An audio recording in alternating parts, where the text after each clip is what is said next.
अस्सलाम वालेकुम and welcome to ज़रा हटके। मैं हूँ ज़रा खड़ो, मेरे साथ है शाहज़ेब जिलानी और वसअतुल्लाह खान। और आज आपने यकीनन कई बार ये ब्रेकिंग न्यूज़ अब तक देख ली होगी, लेकिन चले हम सभी सुन लेते हैं कि आज सुप्रीम कोर्ट ऑफ पाकिस्तान ने लाहौर हाई कोर्ट ने जो स्टे दी थी, क्या दी थी, स्टे दी थी, हाँ बेसिकली कहा था कि अब आप ये जो इलेक्शन की तैयारी है ये रोक दें।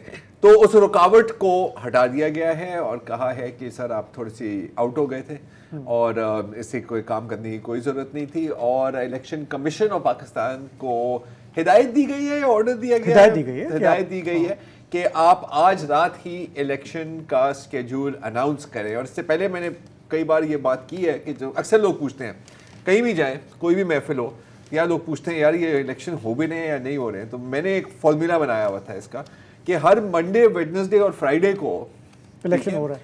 मैं 100% यकीन के साथ कहता हूँ कि इलेक्शन हो रहा है। ट्यूसडे, थर्सडे, सैटरडे को मैं उतनी ही यकीन के साथ कहता हूँ कि नहीं हो रहा। आज क्या दिन है? आज फ्राइडे, आज जुम्मा है, तो हो रहे हैं, तो इलेक्शन हो रहा है। इलेक्शन हो। अच्छा, दूसरा तरीका है कि आप वो जो स्ट्रॉ है वो भी रखें, वो जो करते थे ना बचपन में, लव मी नॉट, वो कर लें। Election no election. हाँ हम फूल के साथ करते हैं। हाँ, तो आखिरी जो आ जाए नो इलेक्शन या इलेक्शन, चले वो कर लें। लेकिन मंडे को हम ये करेंगे। सुप्रीम कोर्ट ने क्लियर कर दिया कि इलेक्शन हो रहे हैं। ठीक है, कोई शक की अब गुंजाइश नहीं है, कोई शक की। अब मैं ये सोच रहा हूँ कि हमारे जो सारे ये टॉक शोज हैं ये क्या करेंगे जो रोज कर रहे हैं। कोई मसला ही नहीं है यार।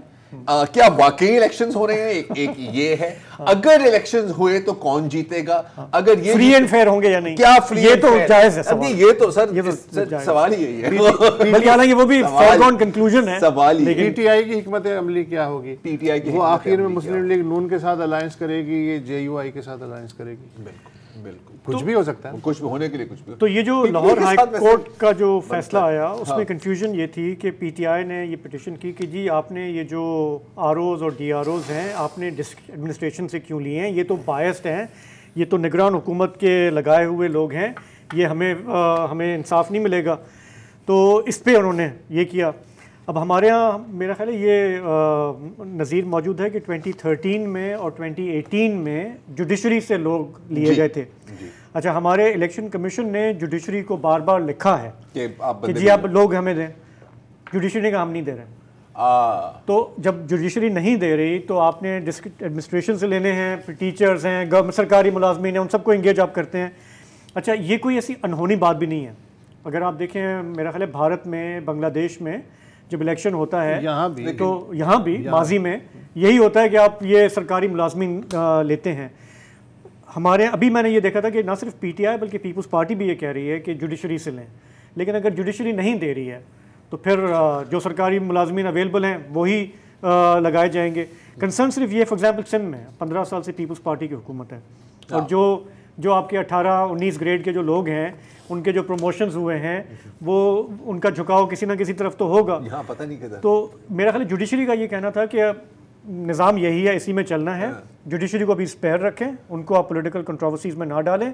आगे अगर वो चैलेंज आता है या जाना है लिटिगेशन में डालें तो फिर जुडिशरी जो है उसमें इन्वॉल्व होगी।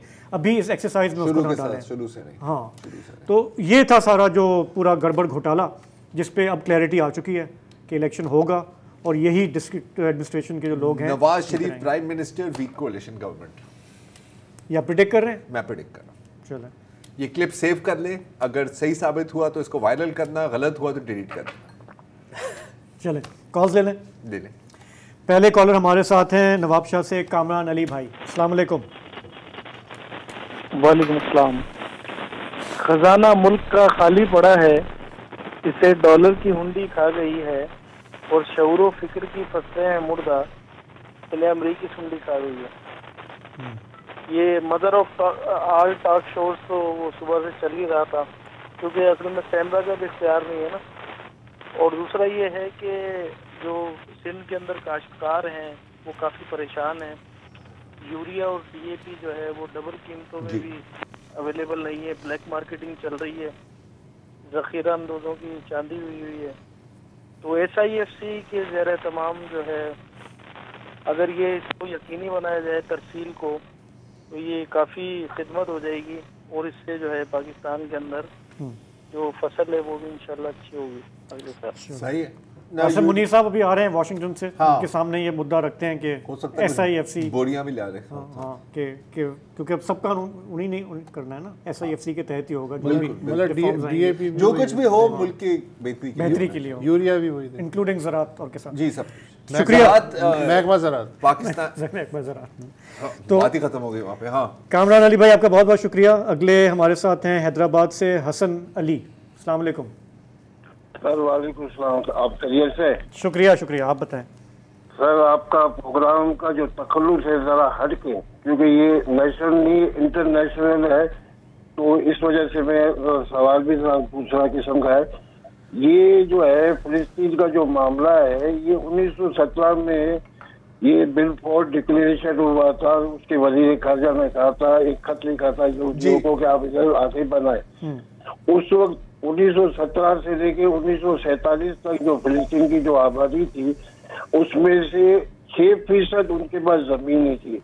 और उसके बाद 1948 के बाद उन्होंने अपना जो है वो काम होलोकॉस्ट वाला जो भी है ड्रामा का, वो ये हिटलर को क्यों बदनाम करते हैं, जबकि ये काम तो 1917 में जो है बरतानिया ने ये काम माशाल्लाह से कर दिया था। अच्छा, दूसरी बात ये है कि इसमें क्या कहते हैं, ये वसतुल्लाह खान से सवाल है कि अब्दुल्ला बिन उबे जो है मुनाफिक जो है वो आजम, तो उनको जो है उन्होंने कहा कि एक टुकड़ा जो है पूरे दुनिया के तमाम 57 मुल्कों के जो सरबराह को दे, तो ये पाकिस्तानी पार्लियामेंट के जो हुक्मरान बैठे हैं, क्या इनका हक नहीं है?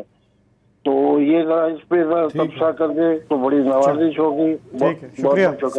जवाब सुने। इन सब का हक है जिनके पास इस वक्त इख्तियार है, और वो इख्तियार वो अवाम के बजाय अपने लिए इस्तेमाल कर रहे हैं या बिल्कुल इस्तेमाल नहीं कर रहे हैं, उन सबको उस कपड़े का एक एक टुकड़ा तबरुकन भेज देना चाहिए। दूसरा क्या था वो बेलफोर्ड डिक्लेरेशन हाँ, के इस पर कई बार बात की है, लेकिन हाँ बिल्कुल आप दुरुस्त फरमा रहे हैं कि 1917 में ये इनका इरादा तो क्लियर हो ही गया था। द रेस्ट एज दे से इज हिस्ट्री। रहील अशर कराची से। अस्सलाम वालेकुम रहील भाई। जी अस्सलाम वालेकुम। वालेकुम। आज अभी तो मैं मुबारकबाद दूं क्या, डॉन में ही मैं देख रहा था 14 रुपए पेट्रोल माशाल्लाह कम हो गया। ये तो जरा है मतलब कंफर्म न्यूज हो जाती है, जब भरना होता है तो जरा है। अभी हम जा रहे हैं अपने पूरी बाल्टियां भरने यहाँ से। चल अब नहीं, वो तो रात 12 बजे के बाद भरे ना, 12 बजे ही छुट्टी होगी ना, महंगा मिलेगा। 12 बजे ही छुट्टी होगी ना, अभी तो हम लाइव बैठे हैं। अभी कैसे कहते जी मैं ये भाई एक बात करना चाहूंगा, देखिए सोशल मीडिया के हवाले से, और इसमें 2 केसेस मैं आपके सामने हाईलाइट करूंगा। एक वो जो थी अपना नूर मुकद्दम और सारा इनाम, इनके जो मर्डर हुए थे जिस बेमाना तरीके से हुए थे, और देखें एक को तो जो है सजाए मौत सेशन कोर्ट ने भी दे दी, इस्लामाबाद हाई कोर्ट ने भी रिटेन करी, एक को मेरे कल हुई है सजाए मौत जो सारा। देखें इसमें आप चैनल का भी बहुत बड़ा किरदार है कि आप लोगों ने चैनल ने बहुत हाईलाइट किया। आज सुबह जियो में उनके वालिद आए हुए थे सारा इनाम के, वो यही कह रहे थे कि जी अगर सोशल मीडिया और चैनल्स ने जिस तरह मेरी बेटी के मर्डर को हाईलाइट किया और इसको जिस तरह ये लेकर आए हैं, तो बड़े कह रहे थे जी मैं इनका शुक्र, तो मैं यही बात करना चाहती हमारी सोशल मीडिया के ऊपर है जहां उन्होंने गलत काम किए, पर इस किस्म के काम जो है देखिए एक म्यूजियम तो तकरीबन 70% तो कैफरे किरदार तक पहुंच गया, सुप्रीम कोर्ट में अपील है, अब इनका भी चलेगा। और ये होना चाहिए कि ऐसे मर्डर केसेस जो हैं उनकी अपीलें जल्दी लगनी चाहिए और जल्दी से होना चाहिए। इसी में सोशल मीडिया के हवाले से एक और बात करूंगा, देखिए सोशल मीडिया जिस तरीके से आजकल एक्टिव हुआ है फलस्तीन में, मैं यही जिक्र कर रहा हूं। देखिए फलस्तीन में ये बात माननी पड़ेगी कि इस वक्त फलस्तीन ठीक है वो मार रहे हैं उनको, फलस्तीनियों को एक तरह कत्लेआम कर रहे हैं, पर जिस तरह उसको सोशल मीडिया पे इजराइल, अमेरिका और उसके और सपोर्टर्स को सेटबैक आ रहा है, उनकी जो है सपोर्ट वो बिल्कुल खत्म होती जा रही है। मतलब काफी जहाँ आवाज जाती भी नहीं थी वहां पे भी आवाज जा रही है, और वहां पे भी लोग इनके अगेंस्ट बात कर रहे हैं। आप देखें कि वॉशिंगटन डीसी में उनके प्रेसिडेंट के जो स्टाफ ऑफिसर्स सारे होते हैं, जो होते हैं सेक्रेटरी, उनके लोगों ने भी बाहर खड़े होकर मुजाहरा किया, कुछ रिटायर्ड थे उसमें से कुछ हाजिर थे। तो ये मेरा कल सारा क्रेडिट जो है ये हमारे सोशल मीडिया को ऐसा ही है। बहुत शुक्रिया, बिल्कुल दुरुस्त फरमाया आप। शहाद सिद्दीकी जी, शहाद सिद्दीकी कराची से। वालेकुम सलाम। जी सर। हेलो। जी सर। सर एक खातून की रोड पे एक फरियाद थी, वो मैं आज आपसे अर्ज करना चाह रहा हूँ। वो बेचारी रिक्शा से उतरी और रिक्शा वाले से तनाज़ा चल रहा था उनका बिल के ऊपर कि वो बेचारी बोल रही मेरे पास 150 रुपये 200 रुपये 1 किलोमीटर मेरा घर है तुम मांग रहे हो। तो फिर उन्होंने एक रिक्वेस्ट कही, अल्लाह मियाँ मेरी कोई सुन ले कि रिक्शाओं में मीटर लगवा दे। तो मैं आपसे आपका प्रोग्राम माशाल्लाह से एक जिम्मेदारी से लोगों से अपील करते हैं और एक काम करवा देते हैं। अगर खुदा के वास्ते रिक्शाओं में मीटर लगा दें तो वो औरत जो 50 रुपए के लिए रो रही थी तो उनकी दुआएं भी आप लोगों के साथ आ जाएंगी। चले बिल्कुल होना चाहिए, वरना मुंह मांगे दाम और हर दफा जो आपकी मर्जी वाले जो बैठ सीन के है हाँ ना, बहस जो मुबाहिसा जो करो। जो आपकी मर्जी में बंदा बहुत बुरी तरह से फंस जाता है। हाँ। तो नहीं, ये तो वाकई हमारे यहाँ जो होना तो चाहिए। मुसाफिर जो हैं था वैसे रिक्शा टैक्सी ये सिस्टम था, होता था रिक्शे में, हर रिक्शे में और हर टैक्सी में मीटर हुआ करता था एक जमाने में। चलो जी। अताउल्लाह खोसो जैकबाबाद से। हेलो जी जी जी, अस्सलाम वालेकुम। वालेकुम अस्सलाम। वस्तुल्लाह खान से एक सवाल है मेरा जी। किसी और प्रोग्राम में तो सवाल करने से हम डर रहे थे, लेकिन इसी प्रोग्राम में सवाल करने की हमें ख्वाहिश है कि आज आला अदलिया ने फैसला दिया कि जो इलेक्शन होंगे वो ब्यूरोक्रेसी के निगरानी में होंगे। तो हमारे पास एक 29 नवंबर को जैकबाबाद में एक वार्ड म्यूनसिपल का इलेक्शन हुआ था, उसमें पीपल्स पार्टी जो उसका कैंडिडेट नहीं था, तो वहाँ के ब्यूरोक्रेसी ने टाइम गुजरने के बावजूद भी एक आज़ाद उम्मीदवार को उसका टिकट देकर उसका उम्मीदवार बनाया था। उसके बाद जो है एक जमायत का मतलब उसने हाईकोर्ट लाड़काना में दरख्वास्त दी थी। उसके बाद जो है हाईकोर्ट ने ये कहा कि ये तो आज़ाद उम्मीदवार तो था ही नहीं, तो ये तो हाथ उठा के गया था, तो आज उसको कैसे आपने कैंडिडेट बनाया? तो उसका फार्म उस हाईकोर्ट ने रद्द किया था। तो इस ब्यूरोक्रेसी में सिंध में क्या शफाफ इलेक्शन हो सकते हैं, ये पूछना था। ये सवाल तो उठेगा। और ये भी एलिगेशन चल रहा है कि जो प्रोविंशियल इलेक्शन कमीशन है मतलब एमक्यूएम ये इल्ज़ाम लगा रही है कि वो पीपल्स पार्टी के ज़ेर असर है, बहुत उनको फेवर कर रहा है। देखें, इलेक्शन के टाइम पे ये इल्ज़ाम तराशी वैसे भी काफ़ी चलती है, लेकिन अब देखना ही होगा कि कौन से इल्ज़ाम में दम है जिसे एड्रेस होना चाहिए और कौन सा इल्ज़ाम बड़ा इल्ज़ाम है ना। एक चीज़ और भी होती है बड़ी मज़ेदार कि मसलन फ़र्ज़ करें कि ये साबित हो गया कि शाहज़ेब जिलानी ने ये सीट जो है वो 50 वोटों के 100 वोटों 1000 वोटों की हेरा फेरी से जीत गई है। अब इलेक्शन ट्रिब्यूनल में मैं जाता हूँ, इलेक्शन ट्रिब्यूनल फैसला डेफिनेटली करता है, लेकिन असम्बली की मुद्दत जब 6 महीने रह जाती है तब उसका फैसला सामने आता है, तो बंदा कहता है यार अब मैं क्या करूँ। हाँ।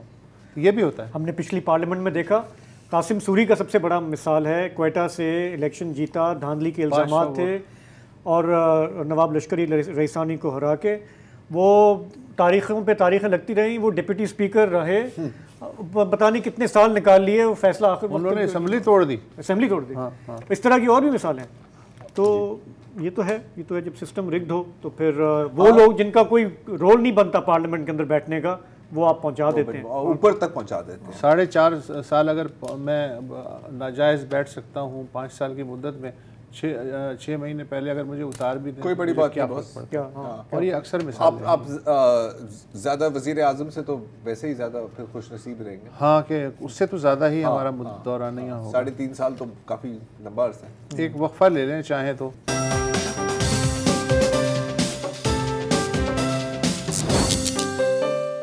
Welcome back. आपके फ़ोन और हमारे जवाब प्रोग्राम जारी है। नील अंबर साहब हैं छाछड़ो थरपारकर से। जी नील साहब। सर, मेरा खान साहब से ये सवाल है जी, एमक्यूएम से मेरा ये सवाल है कि जब जरदारी साहब सदर बने तो उनको कायदे एमक्यूएम ने नॉमिनेट किया था कि हमारी ये कैंडिडेट है। अच्छा, मुझे ये नहीं पता चल रहा कि एमक्यूएम और पीपल्स पार्टी का झगड़ा क्या है, ये आपस में बनी हुई है या नहीं। और उसके बाद जो अभी ये सियासत हो रही है हमारी, इसमें जो एमक्यूएम दिल्ली और सिंध की सियासत का जो तज़किरा कर रही है, उसमें मुझे ये समझ नहीं आ रहा कि दिल्ली सिंध और शहरी सिंध क्या है। तो ये अगर आप मुझे बता दें तो आपकी बड़ी इनायत होगी। 88 से लेके आज तक पीपल्स पार्टी और एमक्यूएम में इख्तलाफात हो रहे हैं, तो अब तो आपको समझ जाना चाहिए, कोई 32 साल से ये काम चल रहा है। तो दूसरे ये है कि देही और शहरी सिंध का जहाँ तक मामला है तो ये इसलिए जहन में आता है कि कोटा होता है मुलाजमतों में, तालीमी इदारों में, तो उससे वो एक तकसीम जो है, एक जो पहले आइन में दी गई थी 10 साल के लिए, फिर मज़ीद एक्सटेंड होते होते होते आज तक चल रही है।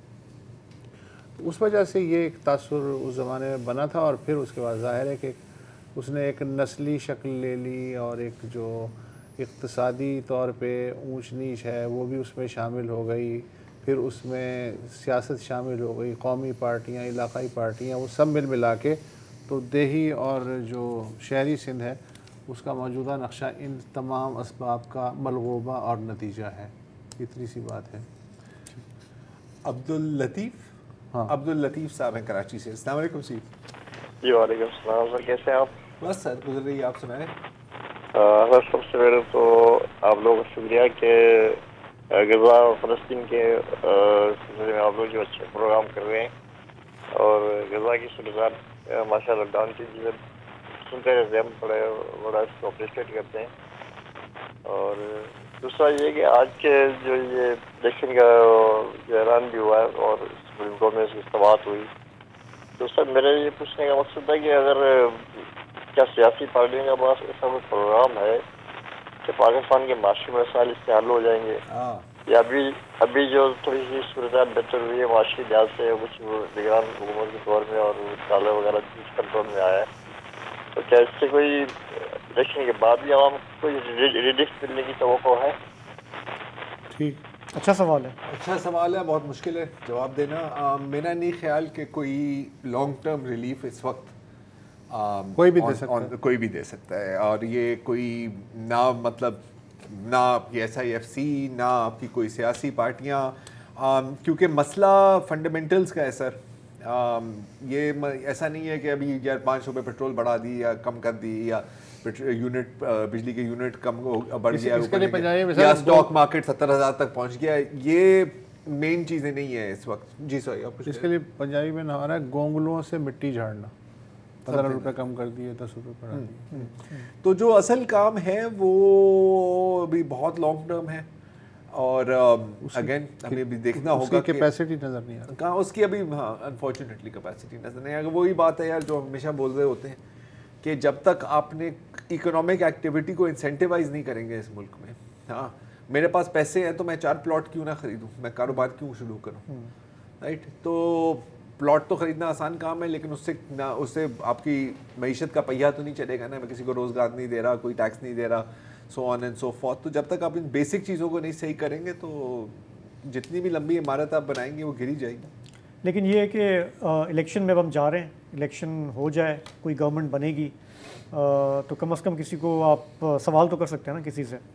तो सिविलियन गवर्नमेंट के पास जितना रूम होता है इकोनॉमिक पॉलिसी के लिए वो उनको अपने आप को और असर्ट करना चाहिए। जो फंडामेंटल्स की बात हुई है हमारे यहाँ कि हमारा बजट असल में कहाँ जा रहा है, क्यों जा रहा है, क्या वो ज़रूरी है, ये वो सवालात हैं जिस पे इलेक्शन में बात होनी चाहिए ना।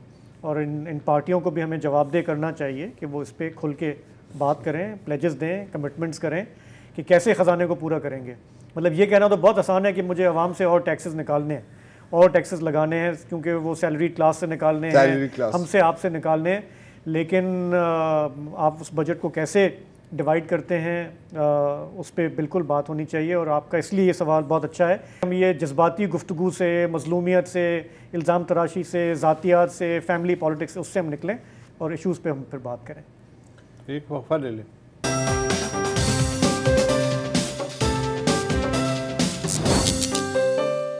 प्रोग्राम में वापस खुशामदीद। हम कॉल्स ले रहे हैं आपकी। कराची से हैं इलियास कच्छी साहब। अस्सलाम वालेकुम। वालेकुम अस्सलाम, कैसे आप? ठीक हैं जी, शुक्रिया। अच्छा, मैं ये कहना था कि एमनेस्टी इंटरनेशनल के मुताबिक जो है ना पाकिस्तान के करप्ट तरीन इदारों में पुलिस और अदलिया सर फहरिस्त हैं। तो आपके प्रोग्राम के तवस्सुत से दोनों से मैं अपील और दरख्वास्त करता हूँ कि पुलिस और अदलिया अपने ऊपर लगने वाले दाग को मिटाने के लिए जिहाद समझ के कुर्बानी दे। देखें, फलस्तीन की औरतें और बच्चे कुर्बानी दे रहे हैं लेकिन साबित कदम हैं। आपका मुकाबिल इसराइल से ज़्यादा जालिम और ताकतवर नहीं, और आप फ़लस्तीन की औरतों और बच्चों से ज़्यादा कमज़ोर नहीं हैं। ठीक, बिल्कुल ठीक है, बिल्कुल ठीक है। लिहाज साहब शुक्रिया, शुक्रिया। इस्लामाबाद से मोहम्मद तारिक साहब हैं। जी, अस्सलाम वालेकुम। जी जी, शुक्रिया सर थोड़ा सा ऊंचा बोले। जी जी, अब आवाज़ आ रही है? जी जी जी, हाँ बेहतर। अच्छा, तो बस बात करनी थी इकोनॉमिक्स के ऊपर कि पाकिस्तान की इकॉनमी बहुत खराब है और लोग इन्वेस्ट करें, तो जाहिर सी बात है कि आवाज़ आ रही है? जी जी जी जी, बोलते जाएं। अच्छा, और इकॉनमी हमारी जब भी ठीक होगी कि जब इन्वेस्टर फैक्ट्रियों में और इन चीज़ों में इन्वेस्ट करेंगे। सही, जाहिर सी बात है प्लाट में तो इन्वेस्ट करने से कोई पाकिस्तान में तरक्की नहीं हो बिल्कुल। सकती। तो लेकिन मसला वही है कि जब आप इन्वेस्ट करते हैं, कोई भी बाहर से आके इन्वेस्ट करता है, तो वो ये देखता है कि जिस जगह मैं इन्वेस्ट कर रहा हूँ वहाँ के इदारे कैसे हैं। जब वो इदारों को देखता है और तो इदारे जो अपना काम नहीं कर रहे, तो फिर उसका तो एतमाद बहाल नहीं होता। और पाकिस्तान के बीच में आपको पता है कि जब भी आप किसी भी जगह पे इन्वेस्ट करते हैं, उस इदारे में जाते हैं, जब रुकावट आती है, बात करते हैं जी ऊपर से कॉल आ गई जी सर, या ऊपर से ये मसला आ रहा है या ऊपर से, तो सर ये जब ऊपर वाले ठीक नहीं ना होंगे तो हमारा बिल्कुल पाकिस्तान में कोई भी किसी किस्म का सिस्टम चल नहीं सकता। जो जाहिर सी बात है कि एक बंदा पैसा लगाए आए और फिर वो ऊपर वाले की तरफ देखता रहे, तो फिर लोग यही करते हैं कि ऊपर वाले से बात करते हैं, ऊपर वाला जो कर दे वो ठीक है। तो हमें चाहिए ये है कि हम जो है ना वो नीचे वाले इदारों को मजबूत करें और ऊपर वालों को थोड़ा सा सोचना चाहिए कि भाई जो नीचे वाले हैं यही इस मुल्क को संभाल सकते हैं, और कोशिश यही करनी चाहिए कि हम जो है ना पानी कुएं में से ना निकालते रहे जब तक उसमें से कुत्ता नहीं निकालेंगे तो हल नहीं होगा।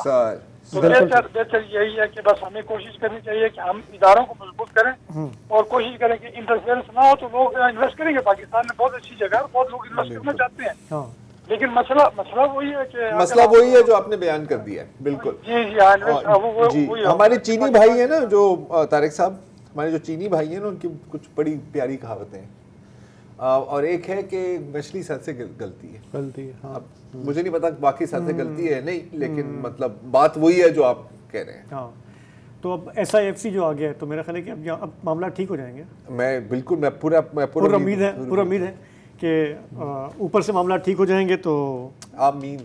इन्वेस्टमेंट भी शुरू हो जाएगी, तरक्की भी होगी, हम एशियन टाइगर भी बन जाएंगे इंशाल्लाह। आगे बढ़ते हैं, कराची से हैं रियाज खान साहब। जी सलाम अस्सलाम वालेकुम, रियाज खान बोल रहा हूँ, मॉडल कॉलोनी कराची से। जी, मॉडल कॉलोनी के मसाइल जी कुछ हुआ सर? सर उस पे तो लगे हुए, इंशाल्लाह ताला नादरा वाला मसला हल हो जाएगा, बात हो चल रही है और अल्लाह ने चाहा तो वो काम हो जाएगा बाबे का। सही है। अच्छा, और जब होगा तो फिर मैं आपको बताऊंगा कि किन साहब ने और कैसे क्या क्या हुआ है। बिल्कुल बिल्कुल बिल्कुल। अच्छा, यहाँ मैं मेहमान गोट की तरफ गया हूँ, तो वहाँ पे दरसना चन्ना एक गाँव है, वहाँ कोई शख्स था, उस बेचारे की टांगे टूटी हुई थी, तो उसके इलाज के सिलसिले में मैं वहाँ पहुँचा, उसे उठाया, तो वहाँ मैंने एक बड़ी अजीब हो गई, बड़ी प्यारी बिल्डिंग देखी और बहुत बड़ी बिल्डिंग देखी। वहाँ जब लोगों से मैंने पूछा कि बिल्डिंग किस चीज़ की है, तो उन्होंने कहा ये एक बड़ा हॉस्पिटल बन रहा है। मैंने कहा जी बन रहा है क्या मतलब? कह रहे हैं 2-4 साल से इस पे काम ही जो है ना अब नहीं हो रहा। मैंने देखा 4-5 मंजिला बिल्डिंग है और बहुत बड़ी, मतलब अगर वो अब्दुल्ला मुराद साहब से मेरी रिक्वेस्ट है कि आपके एरिया में अगर यह हॉस्पिटल ऑपरेट शुरू कर दे, काम शुरू कर दे, तो मैं समझता हूँ कि सिंध के आधे लोग जो जिना अस्पताल, अब्बासी अस्पताल और सिविल हॉस्पिटल जाते हैं, उसका ठीक ठाक बटन जो है कम हो जाएगा और यहाँ पे आ जाएगा। अब्दुल्ला मुराद साहब, आपको अल्लाह ताला ने चांस दिया है, तो आप इसको अवेल करें और लोगों के ऐसे काम करें जिससे आप याद रहें लोगों को। अब बात वही वाली है कि एक आदमी आया, उसने कोकरा पार का रास्ता बंद कर दिया इंडिया जाने का, है ना, और एक आया उसने अपने कहते खोल दिया। दोनों की यादें रहती हैं, लेकिन प्लस याद जो होती है वो बहुत अच्छी होती है, अच्छी तामीरात की यादें जो है वो हमेशा याद रहती है। बिल्कुल सही कह रहे हैं आप, थैंक यू सो मच। एक ब्रेक ले लेते हैं, फिर बाकी आपकी दीगर कॉल्स फिर लेते हैं।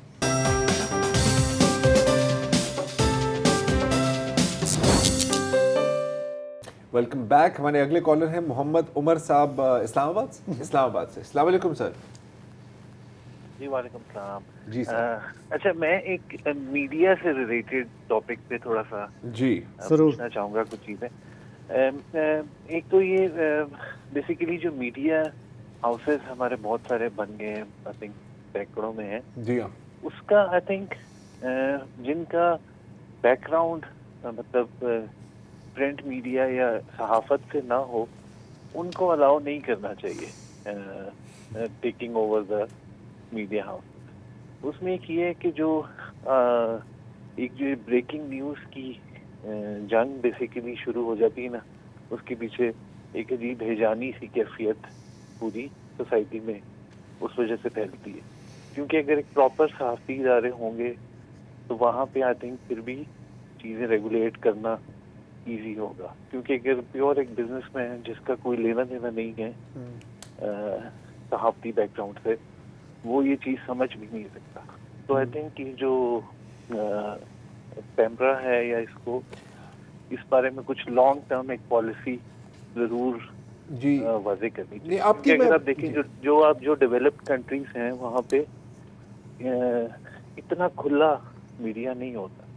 वहाँ पे मतलब नहीं ऐसा नहीं चैनल होते हैं या फिर आपके, मैं आपको मतलब यूरोपियन कंट्रीज हैं वहाँ पे टोटल 10-12 चैनल होते हैं, उसमें 3-4 चैनल न्यूज़ के होते हैं, 1-2 प्राइवेट्स होते हैं, बाकी स्टेट चैनल होता है। नहीं लेकिन पता है, लेकिन सॉरी मैं आपकी बात काट रहा हूँ, उससे क्या फायदा हुआ है उन्हें? मतलब अगर आप उनकी कवरेज देखें, अगर मतलब मकसद ये है कि कोई एक्चुअल जर्नलिज्म हो, तो वहाँ पर कौन सी कोई एक्चुअल जर्नलिज्म हो रही है? अगर आप देखें जो ये जिस तरह ये गज़ा और फ़लस्तीन को कवर कर रहे हैं, क्या हम कह सकते हैं कि ये सहाफ़त तो दूर की बात हो तो सच में नहीं बताते, तो इसका कोई फ़ायदा नहीं हुआ। दूसरी बात है कि मैं आपके जो मेन जो पॉइंट है वो मैं समझ रहा हूँ, राइट, कि it should be done by journalist, लेकिन किस जर्नलिस्ट के पास इतने अरबों रुपए है कि वो चैनल खोल सके? किस प्रिंट जर्नलिस्ट के पास है? तो देखिए ओनरशिप अब कुछ ग्रुप्स हैं, जैसे आपका डॉन ग्रुप हो गया, आपका जंग ग्रुप हो गया, आज वाले हो गए, आप एक्सप्रेस वालों को भी ले सकते हैं, तो वो तो चले तो खानी साहब तो अगेन बिजनेसमैन, लेकिन कुछ थोड़ी बहुत उनकी है तो सही ना इन जर्नलिज्म। एक्सप्रेस ग्रुप है, अखबारात में है, and so on and so forth.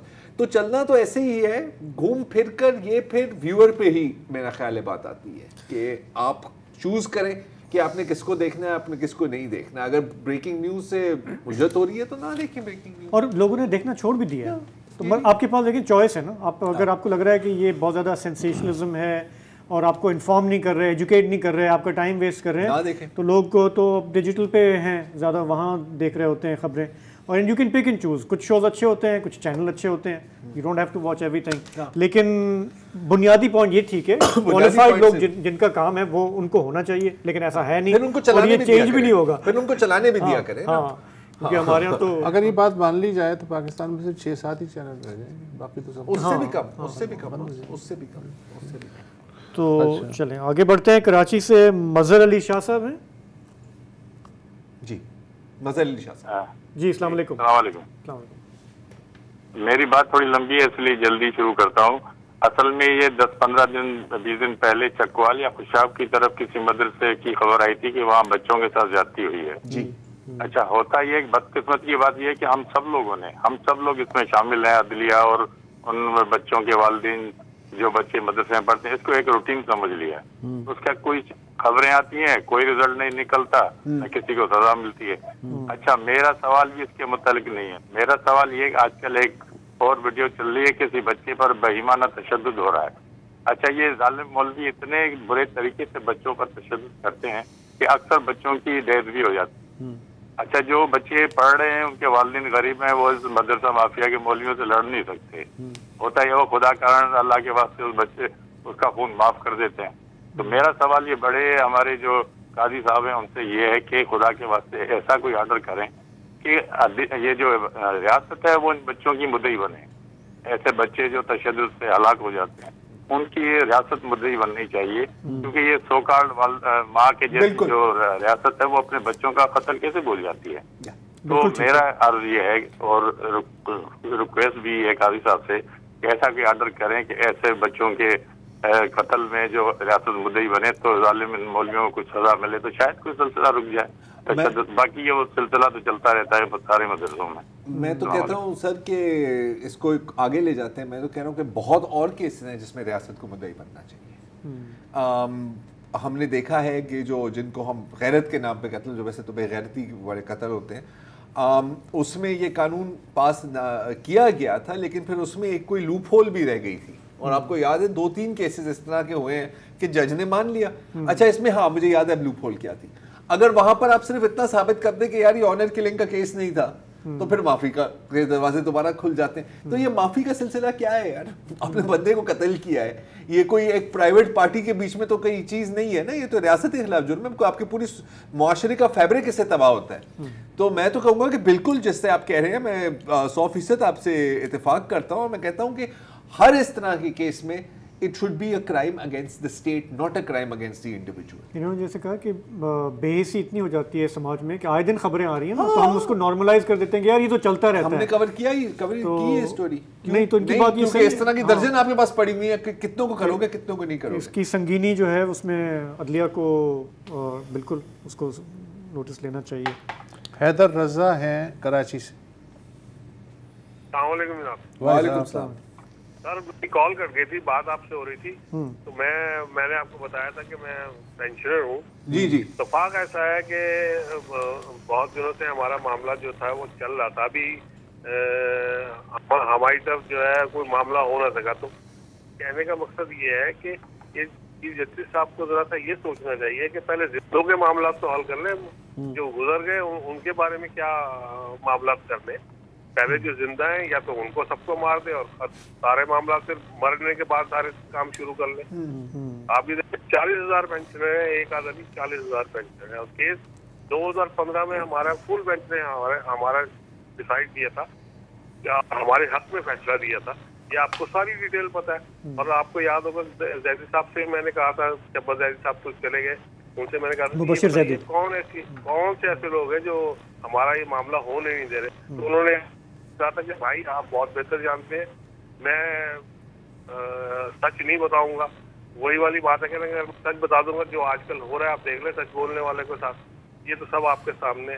और कोशिश ये कीजिए शायद हमारी तरफ देख ले चीफ जस्टिस साहब, किस तरफ देखे, मसला ही है। हम भी नजर आ जाए, हम भी उनको नजर आ जाए कि हाँ भाई ये जिंदा है, चलो इनका दे दो, ऐसा ना हो कि मरने के बाद जैसे ये और मरने वालों को ठीक है भाई साहब, इनकी पहली कॉल और आज की कॉल के दरमियान मेरा ख्याल है कोई 4 चीफ जस्टिस है, सबकी तरफ देखा है लेकिन नहीं हुआ।